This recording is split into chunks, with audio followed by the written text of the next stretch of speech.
Hi అండి. నేను మీ మాధవిని. ఈరోజు నేను మీకు నిమిషాల్లో హెల్తీగా తయారయ్యే పాలక్ బోండాలనైతే చూపిస్తానండి. పైన క్రిస్పీగా, లోపల సాఫ్ట్‌గా, కొంచెం కూడా ఆయిల్ పీల్చకుండా భలే రుచిగా ఉంటాయండి.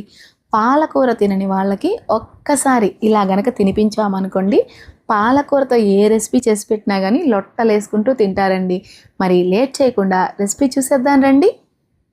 దీనికోసం ముందుగా ఒక కట్ట పాలకూరని శుభ్రంగా కడిగి వీలైనంత సన్నగా కట్ చేసుకొని ఒక బౌల్లోకి తీసుకోండి. ఇప్పుడు ఇందులో కట్ చేసిన ఒక మీడియం సైజ్ ఉల్లిపాయ తరుగు, 2 టేబుల్ స్పూన్ల పచ్చిమిర్చి తరుగు, అర టేబుల్ స్పూన్ అల్లం తరుగు, అర టేబుల్ స్పూన్ జీలకర్ర, అర టీ స్పూన్ ఉప్పు. ఉప్పు అనేది తక్కువగా పడుతుందండి, చూసి వేసుకోండి. పావు టీ స్పూన్ పసుపు, 4 టేబుల్ స్పూన్ల శనగపిండి అండి,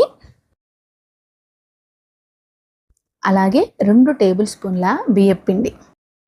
మనం తీసుకున్న ఈ పాలకూరకి ఈ పిండి అనేది కరెక్ట్‌గా సరిపోతుందండి. అలాగే ఉడికించి పెట్టుకున్న ఒక 50 గ్రాముల బంగాళదుంప. ఇప్పుడు ఈ మొత్తాన్ని ఒకసారి నీళ్లు లేకుండా బాగా కలుపుకోవాలి. మనకి ఇందులో నీళ్ళనేది అవసరపడదండి.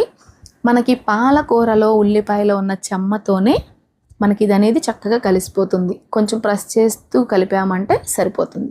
ఇలా కలుపుకున్నాం కదా, ఇప్పుడు ఇందులో 2 టేబుల్ స్పూన్ల కరివేపాకు తరుగు.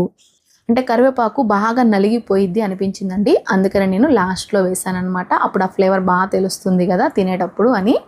ఇప్పుడు 1 టేబుల్ స్పూన్ నీళ్ళని మాత్రమే చిలకరించుకొని చక్కగా కలిపేసి పక్కన పెట్టుకోండి. ఇక్కడ కన్సిస్టెన్సీ చూస్తున్నారు కదా. ఇప్పుడు చేతికి కొద్దిగా తడి అంటించుకొని మనం ఈ బోండాలని వేసుకోవాలి. అప్పుడు పిండి అనేది అతుక్కోకుండా చక్కగా జారిపోతుందన్నమాట. ఇలా వేసుకున్నాం కదా, 2 నిమిషాల తర్వాత కాలినటువంటి ఈ బోండాలని వేరే ప్లేట్లోకి తీసేసుకొని మిగిలిన పిండిని కూడా ఇలాగే వేసుకొని ఇవి కూడా కొద్దిగా ఒక 2 నిమిషాలు కాలిన తర్వాత మనం ముందుగానే వేయించి పెట్టుకున్న ఈ బోండాలను ఇందులో వేసి స్టవ్ని మీడియం ఫ్లేమ్లో పెట్టుకొని మధ్య మధ్యలో ఇలా కలుపుకుంటూ మంచి బంగారు రంగు వచ్చేంత వరకు వేయించుకోవాలి. మనం హైలో పెట్టామనుకోండి లోపల పిండి పిండిగా ఉంటుంది. ఇదొక్కటి జాగ్రత్తగా గమనించండి.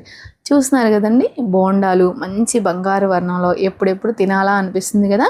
ఇప్పుడు వీటిని ఒక ప్లేట్లోకి తీసుకొని చక్కగా టొమాటో సాస్లోకి కానీ, లేదంటే ఒక గ్రీన్ చట్నీ కానీ, ఎందులోకైనా కానీ కమ్మగా తినేయచ్చండి. అసలు ఏం లేకపోయినా కానీ ఉట్టి బోండాలే తినేయచ్చు అనమాట. అంత టేస్టీగా ఉంటాయి. మరి మీరు కూడా ఒకసారి ట్రై చేసి అది ఎలా వచ్చిందో కామెంట్ సెక్షన్లో చెప్పండి. ఈ వీడియో నచ్చితే లైక్ చేసి, షేర్ చేసి మన ఛానల్ని సబ్స్క్రైబ్ చేసుకోండి.